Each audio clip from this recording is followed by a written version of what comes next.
I'm going to move over. I usually take calls from my studio, but I'm going to move over here so you have a better background. See if I can. Nice. I love it. See if I squeeze I love in it. here. I was supposed to be in Vegas this weekend. My youngest turns 21, but it couldn't happen. We couldn't make it happen. Yeah, well, we're hoping that all of you guys make it happen again soon. We want it to happen. Vegas, man. I love Vegas. Yeah. I don't think I want to live there, but I love visiting. I love it as well. I've been here 5 years, so it's nice. been a good thing. So how are you doing today? You're doing I'm good? Doing great. You look excited. You're happy. You got a smile. I love happy people. Back-to-back Zoom meetings, man. You got to be happy. You do. You do. You got to be happy when you're meeting new people and talking innovation and new stuff. And yeah, I love definitely. Love it all. Definitely. I'm excited. I love this stuff. So it's a great thing. More the merrier. You're the Chief Innovation Officer of Vegas. Is that correct? That is correct. I'm the Chief Innovation Officer. So just to give you a quick background, do you want to record? You are recording. Beautiful. Yeah. Yeah. If I forget, that way you got it. You can go back and edit. But no, so I run the innovation type. So I work a lot with economic development teams, trying to bring companies to Las Vegas. There's a lot of exodus from our friends to the West, and we're trying to capture some of that. Yeah. Congratulations. I'm a USC and Pepperdine guy, so I'm just south of Stanford there. But I grew up in California all my life. So, but the point is really trying to highlight the opportunity that Vegas has to offer for a lot of companies. So we do a lot of that. I am in charge of. I'm also the CIO, so I'm the Chief Information Officer. So I run the day-to-day operations of the city's technology portfolio. So kind of a dual role. Part of it is bring in new technology to help create efficiencies, to help drive new opportunities. And that kind of folds into economic opportunities as well as, standard smart city applications, autonomous vehicle technology, things that help the community as a whole.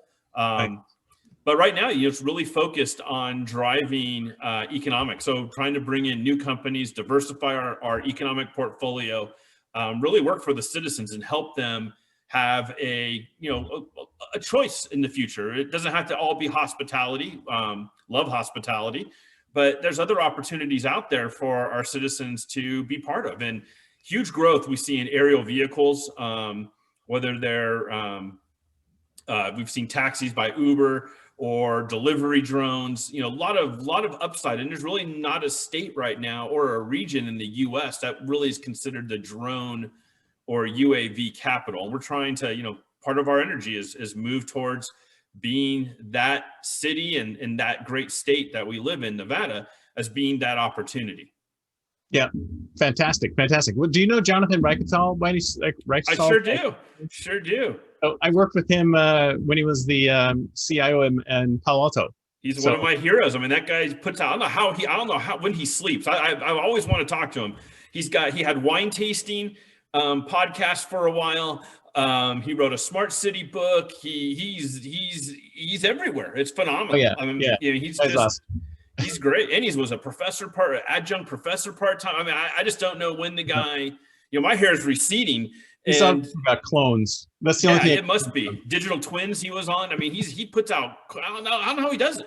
He's incredible. He's an incredible man. Yeah, digital twins. That's got to be the way it is.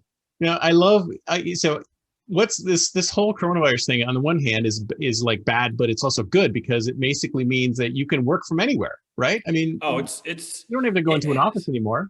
No, I mean it has $800,000 on a postage stamp sized apartment in San Francisco when you can get like an enormous mansion in Vegas, right? I mean, look what you have. I mean, I've always said California, great opportunity, great state, born and raised there, so always very partial to California.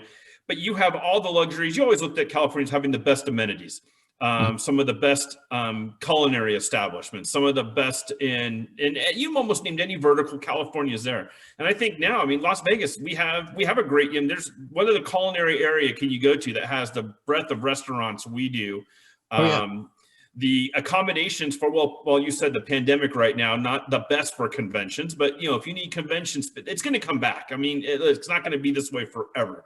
Oh yeah. And so we have a lot to offer. And then when you add on top of it, no personal income tax, and That's a big property draw. values. And That's a big draw. it's huge, and property values that are considerably less than California. Now we're here in Nevada are already saying, "Gosh, it's expensive," and it's half of California's cost. So it's all relative. But we're getting a lot of remote workers right now. We did a remote work campaign, did a lot of marketing specifically to the great Golden State. To convince people to come to the Silver State. Yeah. But a lot of it on remote workers. Why, as to your point, why do you need? It doesn't matter where you live now. Now you can live in an area that you have a lot of outdoor opportunities. You have amenities, and if you need to go to another state, we have a great airport. So we have a lot of the things. You're not tied to the physical brick and mortar corporate building anymore. And so for the pandemic, I think long term, the way that ideas have shifted and modern work is shifting lends itself well to the Las Vegas story. So we're truly excited about the opportunities of bringing in a lot of new ideas and thinking into our great community. Yeah. And you guys have the great weather too. I mean, that's the one key thing for me is that I don't want to live someplace where there's weather. I've had enough weather. You know what? It's funny you say that because yesterday it snowed in Las Vegas. We Oh, had no snow. way. It's only happened. I've been here 5 years. It's only happened twice, but it lasted for one day. The snow is gone today. It's back in the 60s, and it's back to what you would expect Las Vegas to be: warm and beautiful, and great air, and it's a great climate. It really doesn't. I don't mind. Do you guys have a lot of like startup incubators starting there? I mean, the only company I know of that's out of the EU is Zappos. Is there anybody else there that people might not know? Yeah, I mean, we have. So the city itself created an incubation process, and we call it the International Innovation Center at Las Vegas. It's downtown. It houses right now about 17 companies. Everything from companies that are doing PillPack, basically providing distribution of medicine to nursing home, almost like the Amazon style, but specifically targeted to senior living facilities and other types of medical communities. We have some cybersecurity firms that are startups around credential security. We have Wi-Fiber, one of our big successes. They won Best of CES a year ago, but they make a street light that it's not just a street light. It's actually has 256 colors in it, so you can change the light, colors of your street light. But it also has an air quality sensor, a speaker, so you can play music. Really cutting edge technology there. And then we got Ubiquia, a wireless company. Again, exploring a lot. We're big in the wireless and 5G. We'll talk about that maybe later. We'll get a question on that. We'll talk about our private network we launched. But nice. A lot of ours are smaller companies. Zappos, you mentioned, is a larger one of the tech companies. You have a lot of Amazon infrastructure here for distribution. A lot of people don't know that Las Vegas is a major distribution hub for the West Coast. A lot of trucking. Well, based on the position of Nevada, if you think about it, below us is Arizona. We have California, large market. We have North Colorado, Idaho, and then Utah. So all of that's within a day's trucking type capacity. So, it is a major region for transportation of goods and services. Yeah, you're making it really sound compelling, man. And I do love the weather. So we're ready for you. Yeah, we'll help you out. We'll help you out. You can get a beautiful house. Just give you a quick idea. You could get a beautiful, I would say, between 3,500 and 4,500 square foot house for 450 to 500 or 4 to 500,000. Fantastic. You throw in a pool away from anywhere. You just jump on a plane and you're here. You are literally anywhere in Las Vegas. It's about a half-hour drive to the airport. Doesn't matter where, and you could be anywhere in the valley. We have a lot of great cities, a lot of great communities, but the airport is very close by. It's a beautiful airport, good capacity. And you have options to go skiing in Utah. It's only an hour and change away. You have Mount Charleston locally. Nice. And all the way, then you have Lake Mead. So people ask, well, there's no beach. One of the things I always hear is there's no beach. Yes, there is a beach here. There's no waves. It's not connected to an ocean, but we have Lake Mead, which is a large body of water. You can do all types of stuff there. But you know, the So, reality is people want to be close to the ocean, but they never actually use it. It's seemed like you, it's like, oh, you oh, know, we're so close to everything. In the last 20 years that I've been here, like how many times have I gone to these places, right? I worked for the city of Oceanside. I worked 2 blocks from the beach. I was there 16 years. I think I visited the beach 3 or 4 times Yeah, while I I love was working Oceanside, there. by the way. That's a really nice town. That's beautiful, beautiful city. Not as good as Vegas, but it's up there. It's up there. Well, I love the concept of innovation zone. See, one of the things I think that we've stopped doing a lot of is taking the risk, right? Do you remember like at the beginning of the last century, we had, Wilbur and Orville Wright, or all these people trying to figure out how to fly, and people were getting, hurt and killed and all that stuff. And it was all in the, progress's mind, right? So I almost want to say, let's create these innovation zones where like local laws are lifted or something like that. You can do whatever you want in there. And that's I what won't we be able to go have. that far, Yeah. but I mean, No, we don't want anybody to get hurt. But in 2016, in March of 2016, we created the Innovation District, which is, if you're familiar with the Fremont Street area, yeah, it's all of downtown Las Vegas, the true original strip. right. And in that zone, we launched the first autonomous vehicle. So we had it actually driving in mixed flow traffic. Oh, That is our laboratory there. We are doing autonomous deliveries with autonomous vehicles. Prior to the pandemic, we had a company called Active, which was partnered with Lyft, and you could actually obtain a driverless Lyft in downtown Las Vegas or throughout all of the Las Vegas Valley. In cooperation, it was at the time it was BMW and Lyft working together. Now it is Hyundai and Lyft. And so, but we have those vehicles, over 75 of those vehicles operating pre-pandemic. As soon as the pandemic kind of heads downwards here, we'll have them back. And we also have, we've also just recently, the city of North Las Vegas launched drone deliveries in a partnership with Walmart. So we use this innovation district area to really, almost like you said, it's back to the days of Orville and the Wright brothers, testing technology. No different than Chuck Yeager breaking the sound barrier. Yeah. He did that in the desert too, wrong state, but he did that in the desert area as well. So, again, it lends itself to, that's the kind of innovation and thinking. We're doing the Innovation District 1 to further our amenities and our community's ability to have the things they want. But we're also doing these innovations to bring companies here to say, you can do it. Yes, you can here. You can do it in Las Vegas. Other states might have regulations and this cloud of ways to prevent you from growing. But what makes this country and what makes this state so great is our ability to look past those and allow people to become that true entrepreneurial individual. Yeah. And I love the fact that you also have, people coming in and out, going through the place. I mean, if you think about design thinking, you have to get into the people's minds and figure out what they really want. And you've got people from all over the world, outside of pandemic times, coming to Vegas and being able to tap that sort of brain trust of humanity too. No, you've hit it on the head. I mean, where you go around the world, and when you say Las Vegas, people know, doesn't matter what part of the world you're in, someone in the group has heard of Las Vegas.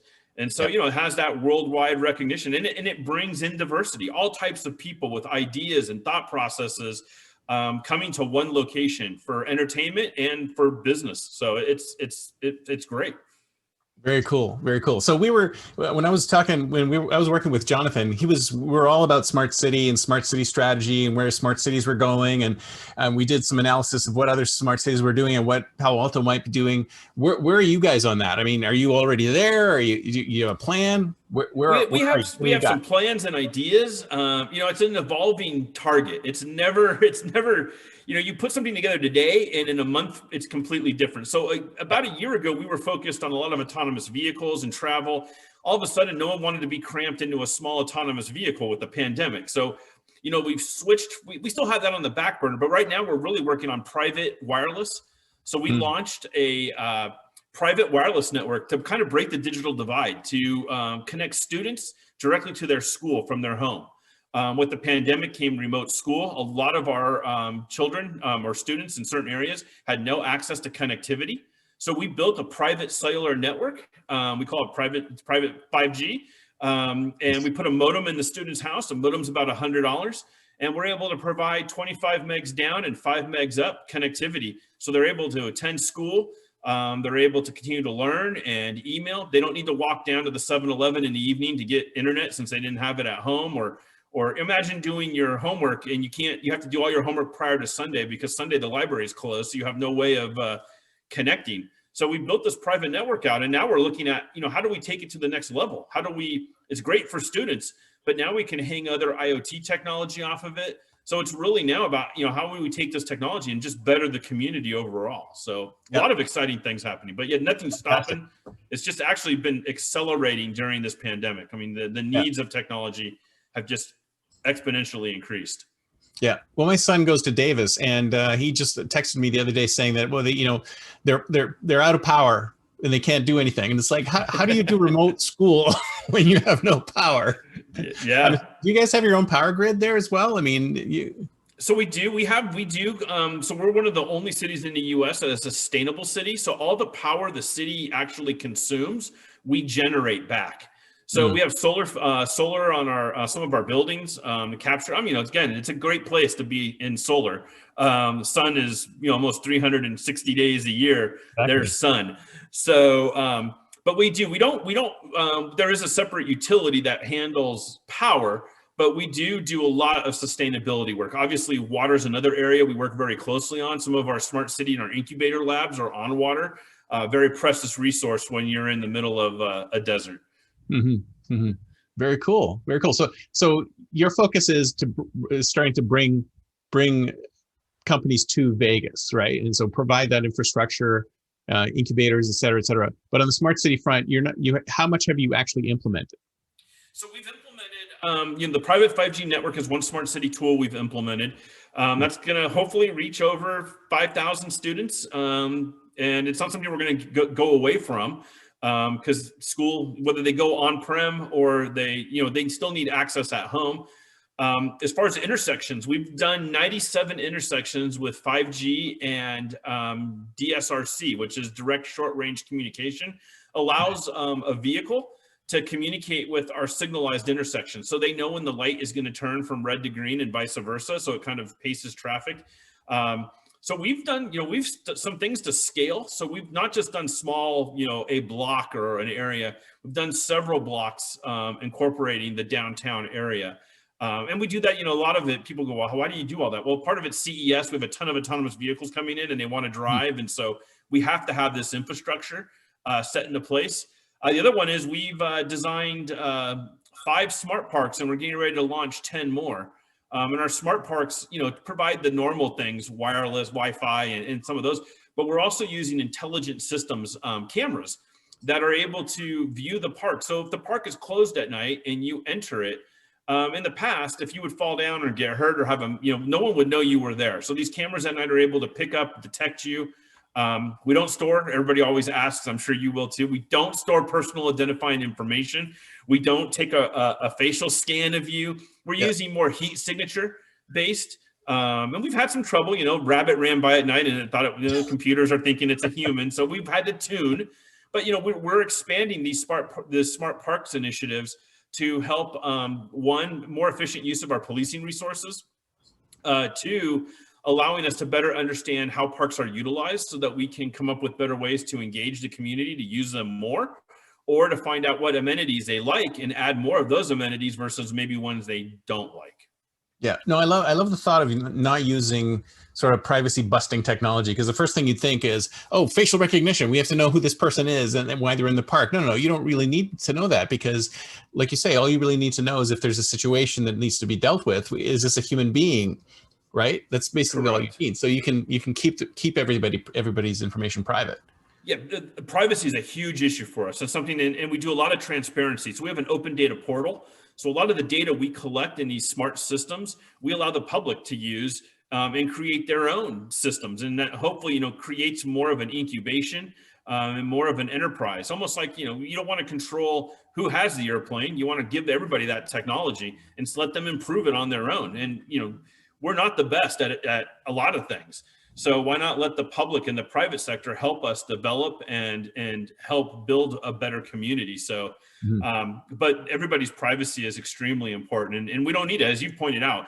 We just need to know the ones and zeros. How many people have been there, when they've been there, what times. We don't necessarily need to know the who, because there's no benefit to that in our business analysis or what we're looking for.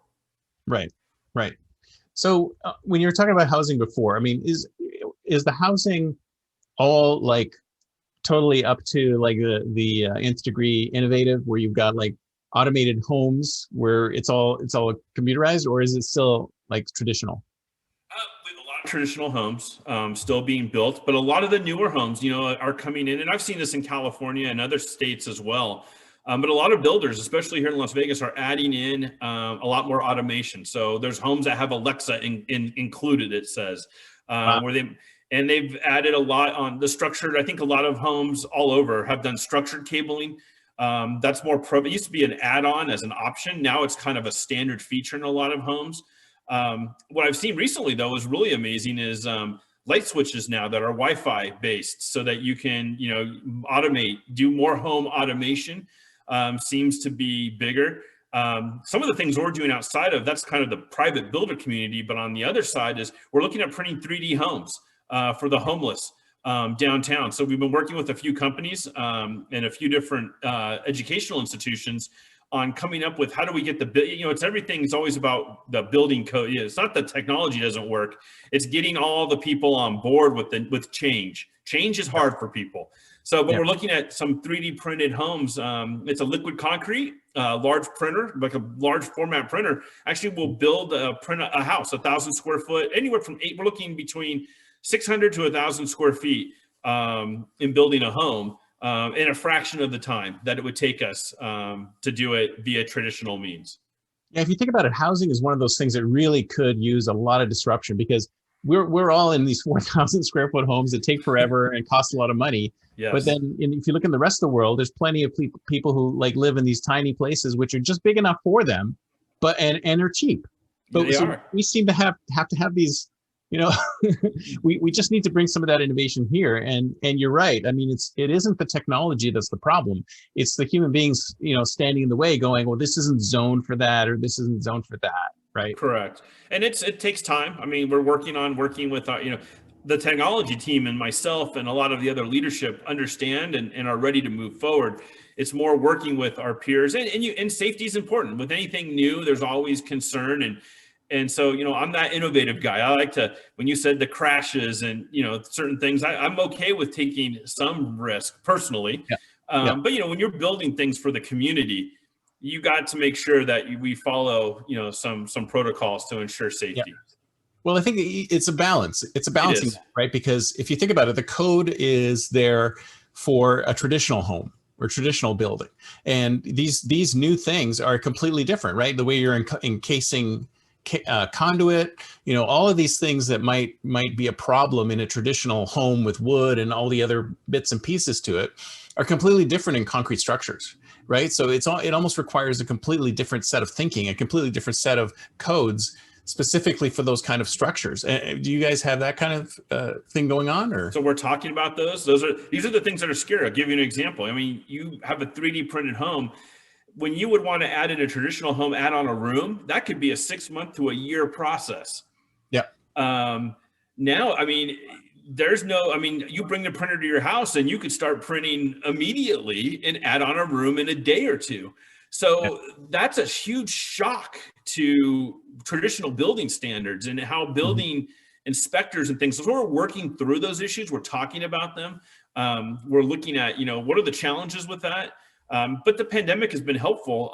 During the pandemic, we still had to do inspections. And so we were one of the first cities to launch video inspections.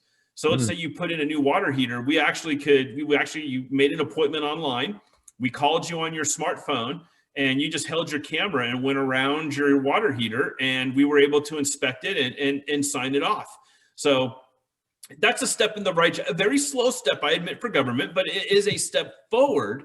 And you will see, I think, over the next year to year and a half, the construction will be the same way as we do a couple models of 3D printed homes. Austin beat us to it. Austin just did a whole little smart community. So we've been watching and researching what they've done. Those guys are tough.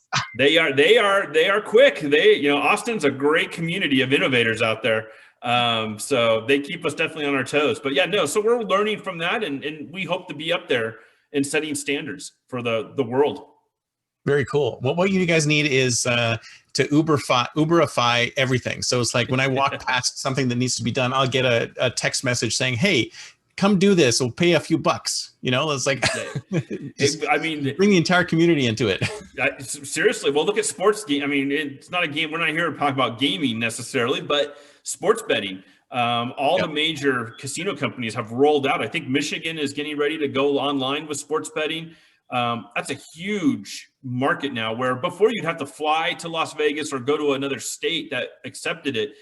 I would venture to say in the next year and a half, the majority of states will allow sports betting via a mobile app in some way, shape, or form, which is, And amazing. some of that funnel back to you guys? Well, the companies, if it's yes, it would. It would. If those companies are Vegas based, like MGM, would definitely be, that definitely helps the economy, and it helps change Vegas. We're going to need more, more programmers and more individuals in certain technology skill sets. Right. Very cool. Very cool.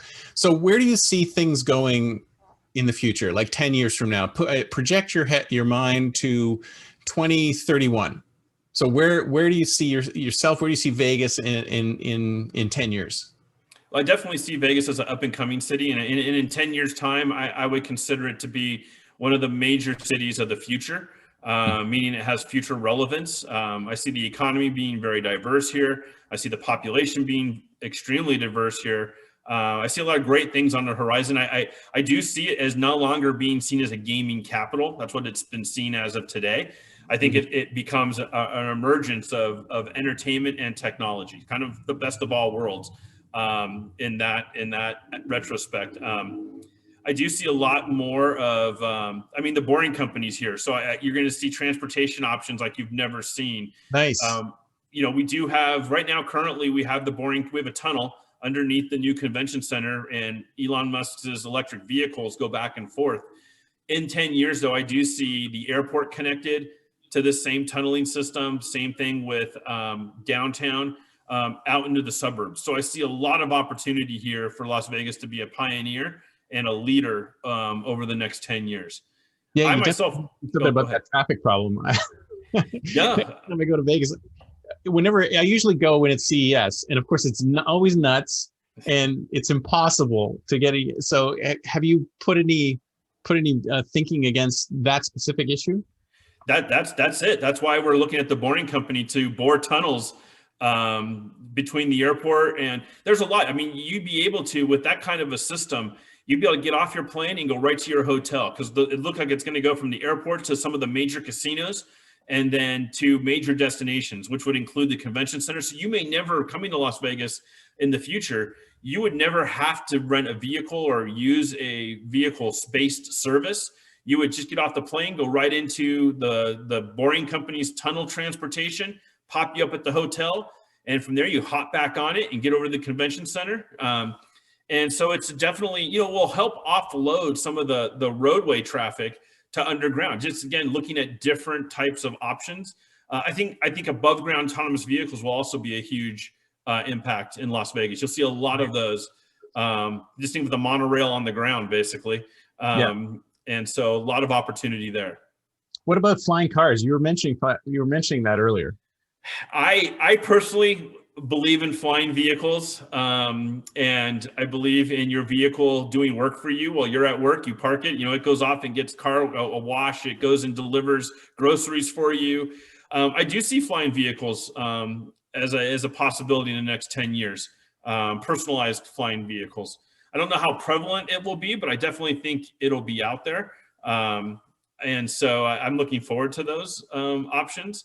I definitely see connectivity also being more mainstream, where there's connectivity everywhere. We're not talking about connectivity like 5G and it's just going to be, we have connectivity, and it'll be at speeds and it'll be more of a commodity, less of where it is today, where you have to pay for it, or, there's areas where we don't have any connectivity.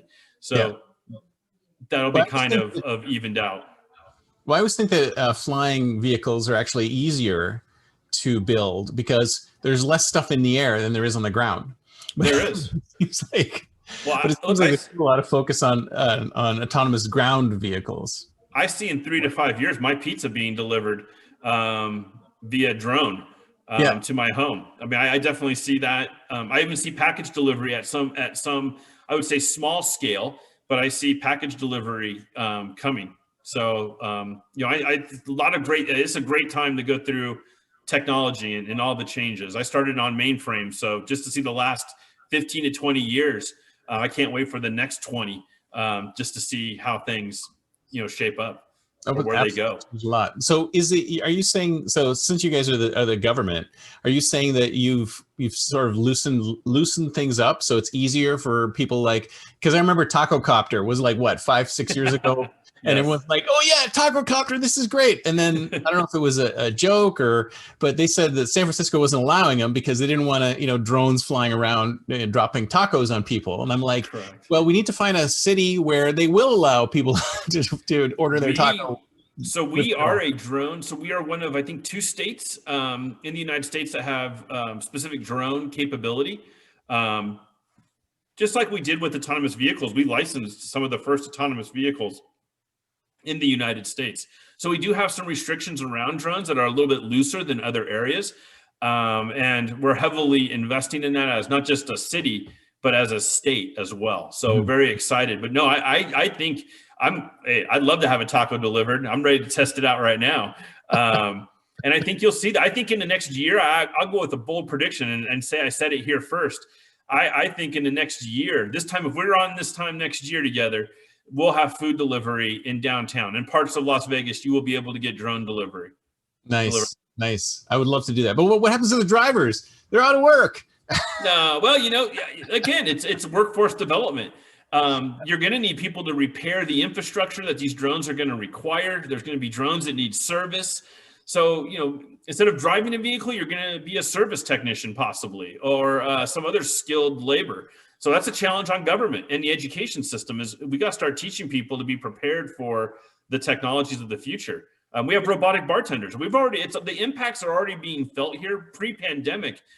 There's a bar at Planet Hollywood called Tipsy, where you go up to an iPad, you pick your drink, and the robot actually pours it and then slides it down to you. Yeah, Tipsy. Oh man, I want to see that. Yeah, check it out. It's a great. Hopefully, it opens back up. But yeah, it's completely automated bartender. So those are those things are happening. So, people are going to have to reskill. It's just there, and we got to be ready to help them.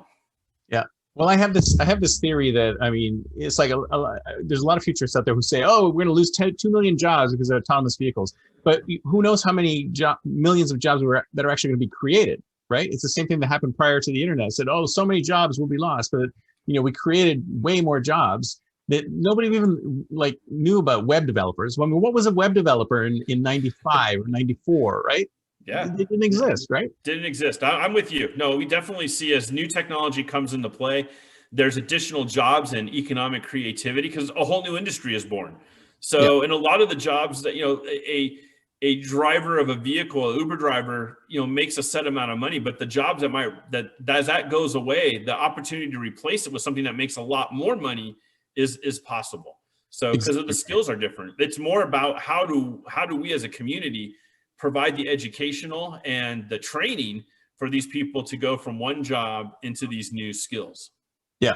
I think what's going to happen is that, and I've said this before, it's like, what will happen is that blue collar jobs will be compensated more than white collar jobs, because white collar jobs can be taken over by machines, whereas bricklayers and people who clean out creeks and stuff like that, that's going to be a highly skilled task. So those guys are going to get paid more than CEOs, because CEOs can just be replaced with an algorithm. Yes, I'm with you. Very cool. So if somebody wants to explore more about moving to Vegas and what your facilities are like, what's the best way for them to So we have a website called Innovate.Vegas. It's all about innovation. Has our work at home program on there. It talks about some of the projects we're running and some of our partners. I can reach out to me on LinkedIn. Easy to find, Michael Sherwood, in City of Las Vegas. It's there in big letters. Connect up, DM us, and I'll get you in touch with the right person. But we're really excited about the future and really excited to get this pandemic and get everybody back to Las Vegas, having some fun. We've had a year of being caged up. Let's get out there and start really having fun again. Yeah, I know. I can't wait to get back there. There's a craps table with my name on it.